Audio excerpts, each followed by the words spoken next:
I think I'd better take one more look back at the case from the beginning.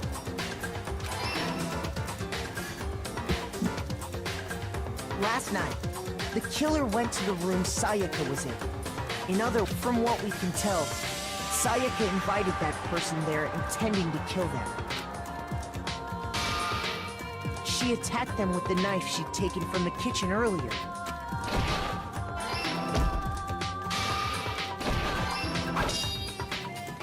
But then something happened that she wasn't prepared for. They grabbed the fake sword I put in my room and fought back. During the struggle, a strike from the sword broke Sayaka's right wrist. And that's when she lost her grip on the kitchen knife. Finding herself cornered, Sayaka panicked and ran into the bathroom. The killer went after her, but couldn't get the bathroom door open. What they didn't know was that my bathroom door got stuck easily, and there was a trick to opening it. Sayaka knew about that because I told her, but of course the killer had no way of knowing. So instead, the killer forced the door open, took the kitchen knife, and stabbed Sayaka.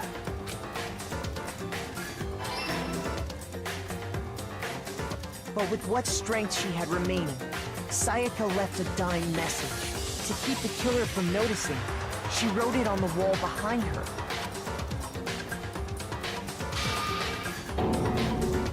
And with that, all her strength was gone. With Sayaka dead, the killer quickly began destroying the evidence. First, they took off their shirt, which was covered in their victim's blood. Then they took the lint roller in my room and cleaned up the entire area. They wanted to make sure they got rid of any trace they'd ever been there. Afterwards, the killer headed to the trash room to destroy their bloody shirt. They tried to burn the shirt using the incinerator there, but the trash room was blocked off by an especially sturdy gate, preventing access to the incinerator. So they came up with a plan to use Hiro's crystal ball, which he'd left in the laundry room. The killer managed to throw the ball through the gap in the gate and hit the incinerator switch. For any normal person, that'd be an impossible throw. But the killer had the confidence to take a shot. And that's because the killer was the ultimate baseball star. The crystal ball, thrown with absolute precision, hit the switch on the incinerator, which then quickly roared to life.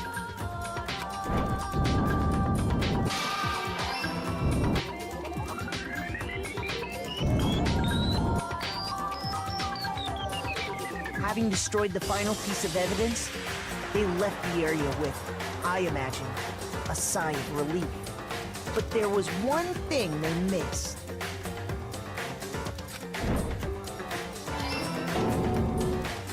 Part of the shirt they'd thrown into the fire burnt away and fell out of the incinerator. The killer didn't notice this, and so left behind a piece of indisputable evidence.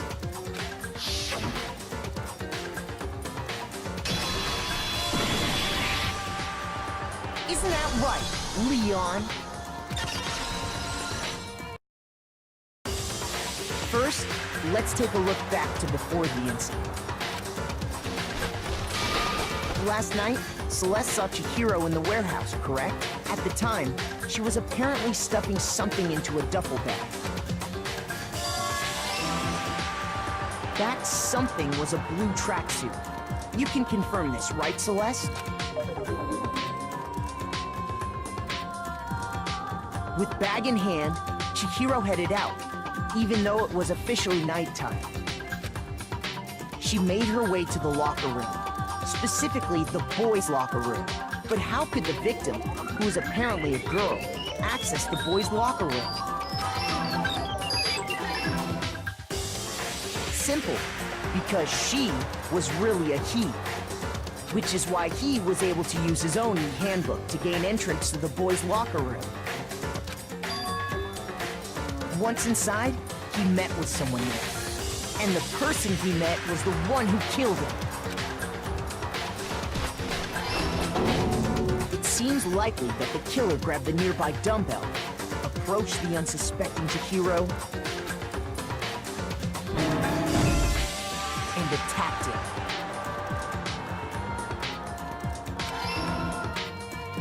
And that's where the bloodstains on the poster and carpeting in the boys' locker room came from.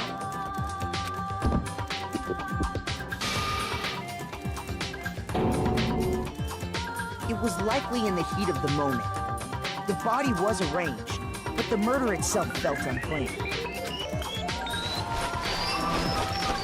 Which is why the killer hurried to try and hide the act. First, pulling up the bloodstained carpet. Then, removing the bloody poster,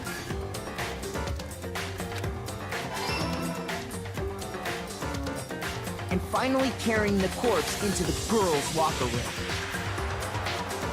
A girl's handbook was necessary to get into the locker room, of course. But this alone doesn't prove that the killer was necessarily a girl. After all, Sayaka and Junko's handbooks had been placed in the main hall. Using one of those, a boy could get into the girls' locker room without much problem. And that's exactly how the killer did it. With the carpet and the poster they brought with them, they got to work.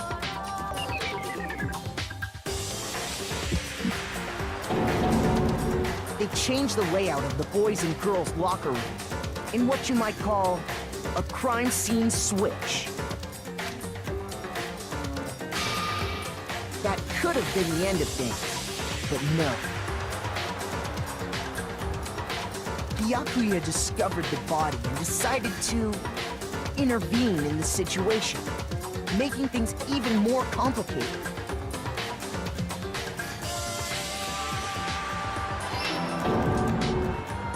So, after stumbling on the crime scene, he went and grabbed the extension cord from the library, and then he got to work. He used the cord to string up Chihiro's lifeless body.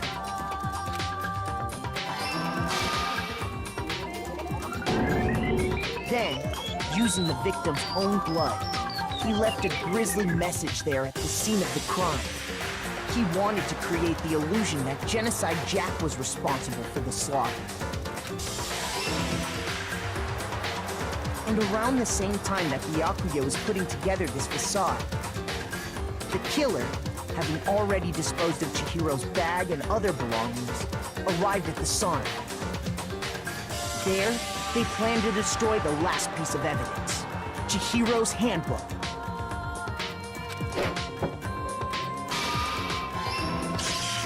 And just as the killer expected, the steamy sauna was enough to ruin the electronic gadget.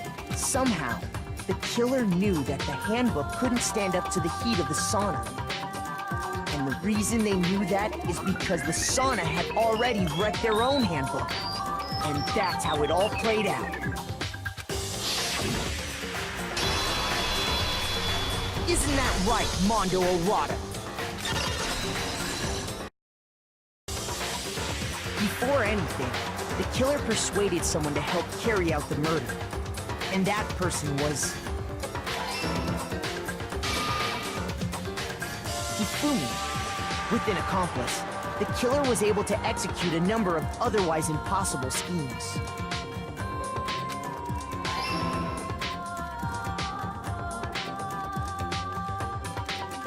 First, they convinced someone to meet them in the rec room last night at 1 in the morning.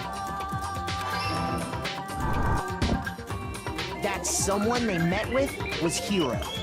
The murderous duo intended to pass Hiro off as the prime suspect. So they drugged him, knocked him out, and stuffed him into the Robo-Justice suit.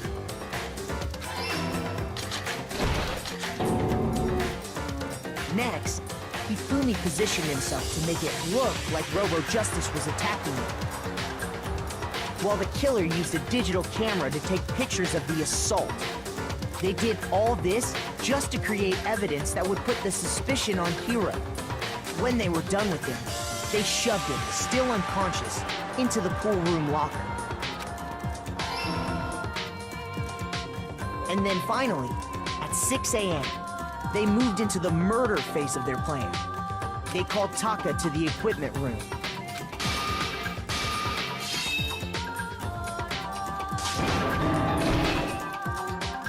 And that's where Hifumi killed him, making it the scene of the first murder. The murder weapon was Justice Hammer 4, which was left there in the equipment room. The reason Hammer number 4 was used was to create confusion about the order of the crimes. So, next they falsified 2 more assault incidents. For these attacks, the killers pretended to be the victims, to solidify Robo Justice as the suspect.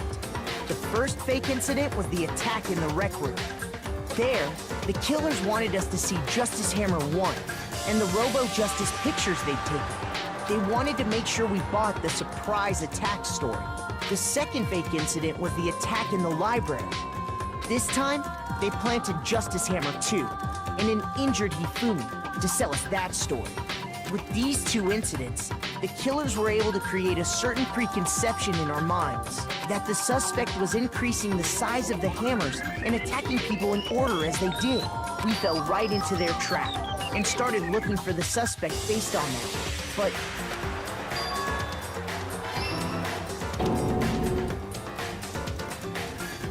while we did that, we left Hifumi alone in the nurse's office. This was exactly what Hifumi was hoping for.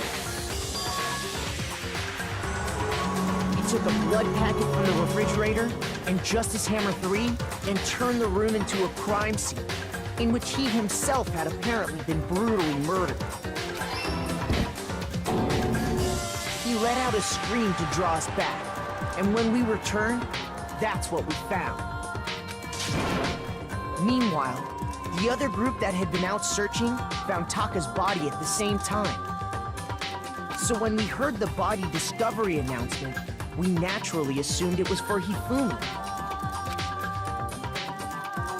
We left the nurse's office, and Hifumi once again took advantage of the situation. He simply got up and made his escape. When we learned his body had disappeared, we all rushed back to the nurse's office. And once again, Hifumi had the chance he was waiting for. This time, he snuck into the equipment room.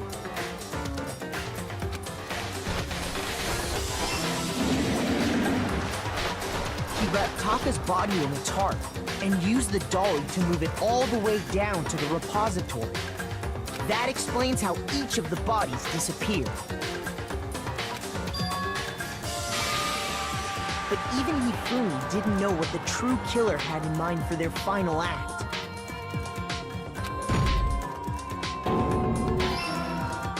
Their plan all along was to kill Hifumi and get rid of the one person who could betray them. And they did it using an ordinary, everyday hammer from the repository. That should cover everything that happened in this case. And the villain behind it all is...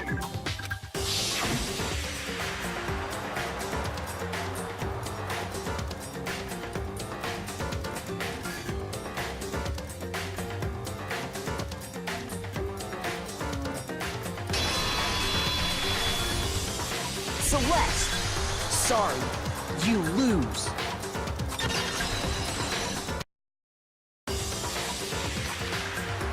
This case began when Sakura asked a number of people to meet her in the rec room. Specifically, those people were Hiro, Toko, and Byakuya. But one of them headed out a bit earlier than the others, Toko. She got there one step ahead of everyone else and looked around for a good hiding spot. And she found it. She crawled into the locker to get out of sight.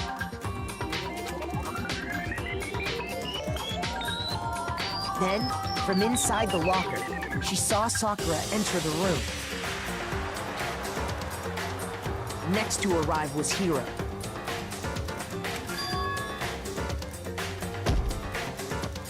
When he got there, he mistakenly thought Sakura was going to try to kill him, so he panicked.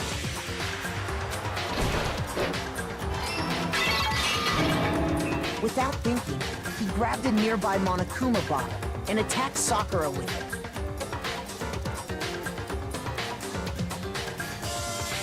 Thinking he'd killed her, he hastily began covering up his crime. He took a magazine from the table and forged a dying message from Sakura. To that end, he wrote down a name. Toko. By writing her name, he was hoping to pin the murder on her. But of course, Toko had witnessed the whole thing. So as soon as the coast was clear, she jumped out of the locker and hid the magazine on the shelf with all the others. But in her rush, she made one little mistake. She put the magazine back upside down. Soon after, she watched as Sakura slowly opened her eyes. She also saw the blood dripping off Sakura's head and fainted. This caused her personality to switch back over to Genocide Jack. When she woke back up, her second personality also saw the blood-soaked Sakura, and she freaked out. And just like Hiro, she grabbed another Monokuma bottle and attacked her. This explains why there were 2 wounds on Sakura's head. Assuming Sakura really was dead this time, she set about disposing of the evidence. She gathered up the broken Monokuma bottle shards and the queen chess piece. And that explains how Sakura was attacked twice with the same type of weapon. But even after those 2 blows, she was still alive. So then, what was Sakura's actual cause of death? It was the poison that Sakura herself got from the chem lab. She turned the rec room into a true locked room scenario, and then drank the deadly mixture. And there, she took her final breath. Later on, the rest of us discovered that her body was in there. We had to smash the door's window to get inside. But someone already knew what had happened, knew that she had committed suicide. And that same someone quietly snatched the bottle of poison from off the ground. And while nobody was looking, replaced it with an empty protein can. They did all this specifically to place all the suspicion on themselves, in an attempt to guide the trial to a false conclusion. And the one who went to all that effort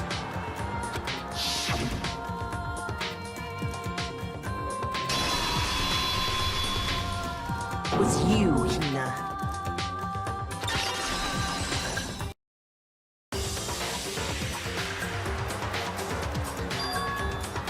We met the ultimate fashionista, Junko Enoshima, right after we all arrived here. But that wasn't the real Junko. The girl we saw before us was actually the 16th student who had taken Junko's place. And that girl's name was Mukuro Ikusaba.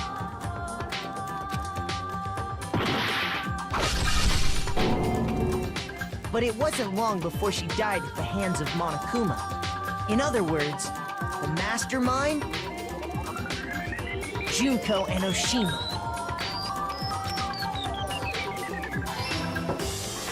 Her body was kept in a biolab, which had been converted into a morgue, until Junko decided to put her body to use.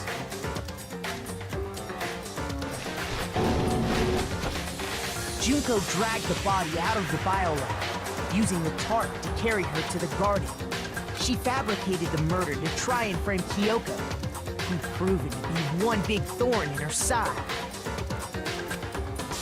Meanwhile, she wanted us all to think Mukuro was still alive and hiding somewhere inside the school.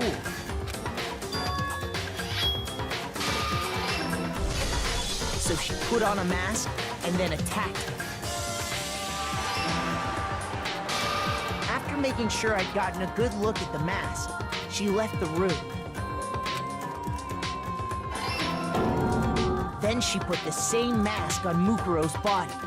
This was all to make us think the person who attacked me and the corpse were one and the same. She wanted us to believe the murder had only recently taken place.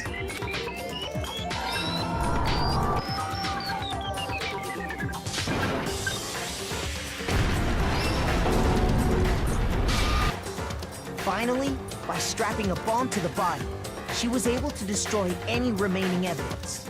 She needed to hide the body's true identity. She had to make sure we didn't find out it was actually the same person we'd met in the beginning.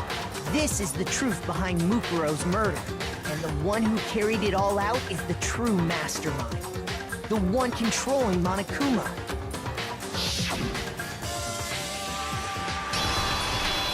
The real Junko Enoshima!